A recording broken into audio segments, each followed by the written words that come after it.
Clerk will unlock the machine and the members will cast their votes.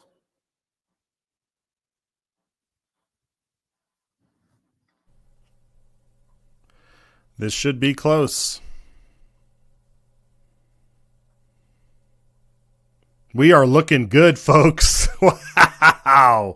We are looking good. Screenshot this. One more. We got an absent. Wish to change their vote. Clerk will lock the machine and record the roll and report the pairs. Matthias votes nay. Crane 13 votes aye. Ehart votes aye. Gannon votes nay. 38 ayes, 31 nays, 1 absent and excused. The majority having voted in favor of House Bill 457. House Bill 457 is passed the House. Is there correction to title? No correction to title. Hearing none, the title is approved. The bill be transmitted to the Senate. Mr. Speaker. The gentleman from 20. Mr. Speaker, I'd ask you to put the House at ease and we immediately have a caucus. Gentleman, second House will be at ease. Well, the lines have been drawn. The House is going at ease. They didn't adjourn, so they might come back and adjourn later, but we'll keep tabs on that. Incredible. We might have do we have a shot of that vote board? Let's look at that board. We got to bring that thing up. Where are my glasses? Okay. This shocked some people, to immediately and I don't know who that was, but it didn't sound like somebody, that was too happy with how the vote went. But what an incredible day here.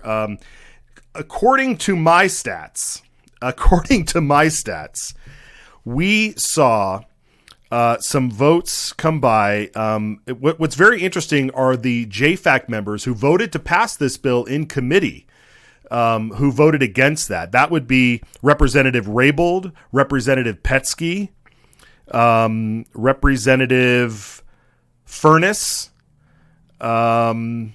Yeah, here it is here. Representative Raybould, Representative Petsky, Representative Furness.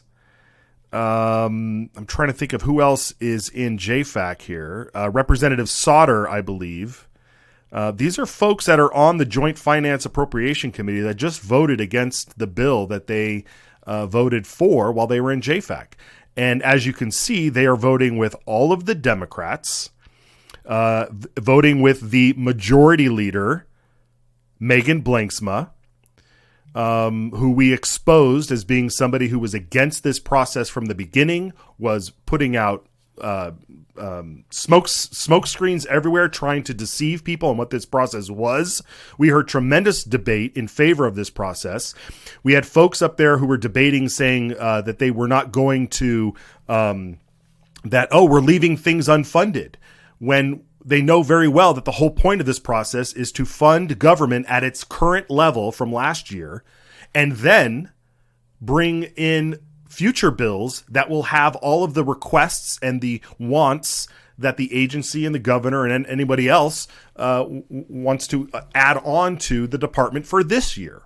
So this is an incredible turn here. I mean, a 38-31 is not as close as other votes that have drawn battle lines have been. We have seen 36-34 before, which is outside of a tie. That's the closest we have seen. Last year, the launch bill, which takes $8,000 to give to newly graduated high school students to go off and train somewhere at your expense instead of an employer. We can debate that another time. But instead of the employer paying for training, that passed on a 36-34 vote, which is about which is as close as it gets, because one vote switches and it's a tie, which means a vote would fail anyway.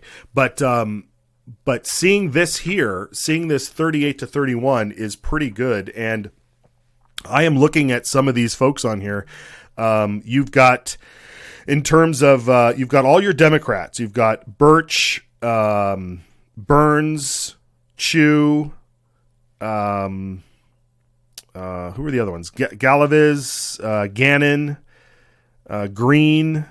I mean, I can call some others out like Lanting and Garner, but we won't do that. Matthias, and so forth. So these are the Democrats that make up a large portion of this nay vote, and they're going along with your majority leader, The majority leader of the Republicans in the House, Republican Megan Blanksma, just voted against budget reform. She just voted against budget reform and transparency. This is big news here. This is leadership. Your other leadership, your assistant majority leader, Sage Dixon, out of District 1 in North Idaho, Bonner and Boundary County, he voted for this process. His right below him is Chanel Dixon out in Twin Falls, no relation, but she voted against this. Marco Erickson out in Idaho Falls voted against it. Of course, Rod Furness voting against it. Britt Raybould, Stephanie Mickelson, Kenny Roten, Julie Yamamoto. No shocker there. She's running to the Democrats for cover as she votes with Democrats. She might as well run to them for cover. This is a historic moment.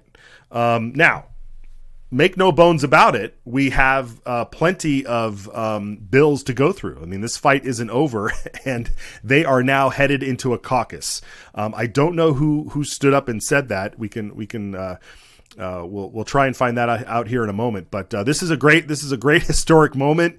The Goonies have broke through the wall. The treasure is there, and it'll all be counted. It'll all be accounted. The tax money is there, and it'll all be counted, and we'll know exactly where everything's going. And they'll be able to divvy it up and send it back to you if they're not going to use it. I don't know, but I got my metaphors going through my head here. All right, we are going to take a quick break.